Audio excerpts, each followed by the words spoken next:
Hey y'all, it's Heel Heat time. Hi everybody, welcome to Heel Heat. My name is International George Coles, and this is another episode of It Came From the Network.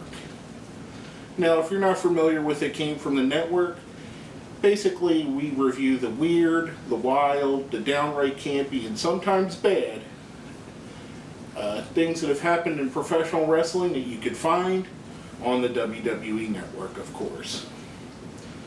This show, we're going to review Clash of the Champions 24. Now, you'll know as soon as we get into it why this was chosen. One of the most historically funny, bad, awkward, odd segments in the history of wrestling happened on this show. First, we're going to start off with a bad omen. We had the Hollywood Blondes, Steve Austin and Brian Pillman, do a segment where Pillman got injured, his leg is injured. However, they do have to defend their titles, so Lord Steven Regal, aka futurely known as William Regal, takes his spot, and Austin and Regal defend the world titles against the Four Horsemen of Arn Anderson and, wait for it, the worst horseman ever, Pretty Paul Roma. And not a horrible match. Roma, I'll give it to Paul Roma. He's a much better wrestler than people give him credit for.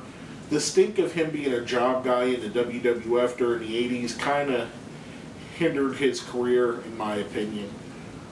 But anyway, Roma and Arn pick up the win, start off the show. Like I said, decent match.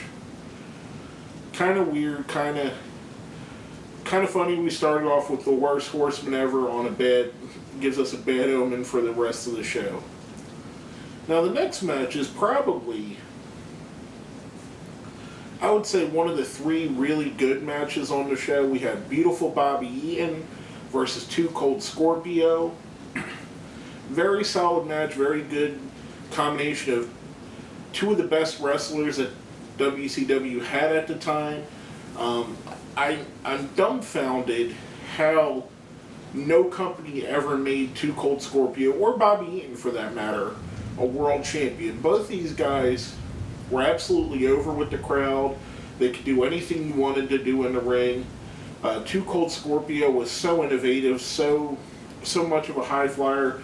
Much of what we've seen over the next couple decades, going to now even, came from guys like Scorpio and Beautiful Bobby and others, and what they were doing in the early 90s. Great matchup. Scorpio wins with the 450 splash, with Tony Schiavone and Jesse Ventura both call the 360 splash, so half a rotation or a quarter of a rotation that they don't even recognize in the match. Next up, and this next match falls into the bad portion. We had Max Payne versus Johnny B. Bad. To preface the match, I believe the pay-per-view or Clash of the Champions before, Max Payne shot Johnny B. Bad in the face with the Bad Blaster, which, if you guys remembered, was the gun he had that shot confetti into the crowd, burning Johnny B. Bad's face, and he was wearing a mask for a little while. So this match was a mask, Johnny B. Bad's mask versus Norma Jean, which was Max Payne's favorite guitar, that, according to Jesse Ventura, even Jimi Hendrix played at one time, even though you could tell it's a brand new guitar. Anyway, not a really good match. Max Payne was nothing more than a brawler. Not that that's terrible. He put on some really good brawling type matches. Their styles just didn't mesh well.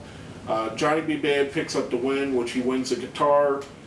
After the match, he says on Saturday night's main event, Saturday night, WCW Saturday night, he's going to take off his mask. So just a weird segment with weird stipulations on one of the weirder shows that wrestling's ever produced. Now here it is, folks, the moment you've been waiting for. Drum roll, please. A Flair for the gold. And if I have to say more than that, then you guys really haven't been paying attention to wrestling. Flair for the Gold was Ric Flair's interview segment. On this night, he was interviewing Sting and the British Bulldog Davey Boy Smith as to who their mystery partner, along with Dustin Rhodes, would be for the War Games going up against Harlem Heat, Sid Vicious, and Vader. And they introduced their partner, who's going to shock everybody because he's a Shockmaster. Shockmaster proceeds to break through a wall, fall flat on his face, wearing a glittery Star Wars Stormtrooper helmet, which rolls off. He stumbles around to get it, put it back on, and then we hear the voice that we most associate with Ole Anderson, but it's been associated with the Black Scorpion and now the Shockmaster, coming over and trying to be menacing after a 400-pound man falls flat on his face. Shockmaster being the former Tugboat, a.k.a. Fred Ottman, a.k.a. Typhoon. Overall, actually a good, solid big man, but...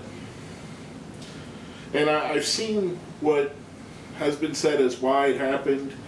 In the pre-show run-throughs, he went through the wall easily. However, some crew member decided that the wall wasn't structurally sound and added a 2x4 shin level. And that's what he hit coming through the wall. That's what knocked him over. Obviously, he couldn't see it through the mask or the helmet he was wearing. So, unfortunately, one of the funniest, most awkward, weird scenes in wrestling, we got out of that. It was so bad you could see Harlem Heat themselves laughing, Flair laughing, Davey Boy, you could hear him mention what the hell's going on. I mean, it was bad. As soon as they went to commercial and came back for the next segment, Jesse Ventura on commentary still laughing, talking about what an entrance and talking about Steamboat's entrance and how all the great shocking entrances were that night. Just one of the weird segments in the history of wrestling, and which leads us into one of our second of the three really great matches or good matches on the show. Ricky Steamboat versus Paul Orndorff. Probably the best match on the show, solid match for the TV title. Paul Orndorff held up his end of the bargain well. A lot of people don't think of Paul as a great wrestler. He is a great storyteller, though. He knew his limitations. He knew what he could do well.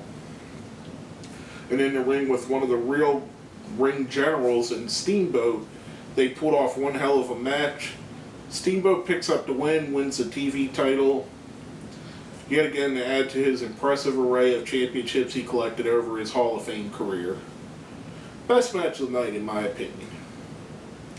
Leads us into another really weird and odd segment. We have Ric Flair and Sting teaming up, even though on that Saturday night, this was recorded on a Thursday, Flair and Sting would wrestle for the NWA World Championship, not to be confused with the WCW World Championship, which were both being defended at the time.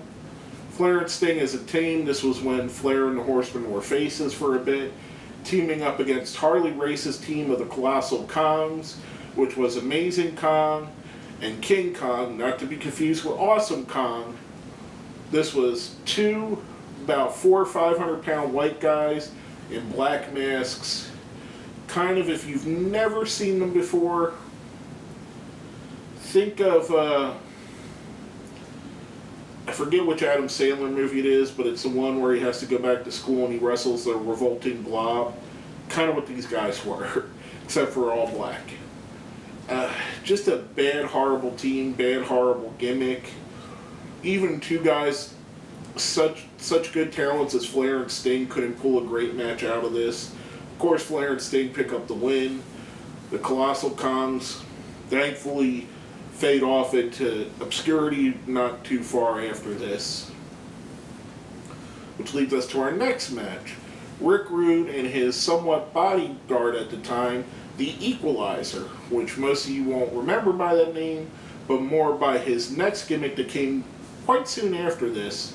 There was David Sullivan, Kevin Sullivan's not so bright little brother, who was a world's biggest Hulkamaniac. Remember, he did the Evad, Dave backwards.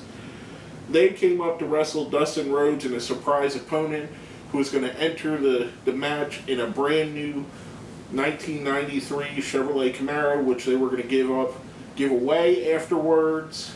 And coming out in the Camaro is Road Warrior Animal, which Rude and the Equalizer take their attention to him. Road Warrior Hawk comes in from the backside, thus leaving Road Warrior Hawk and Dustin Rhodes as the tag team.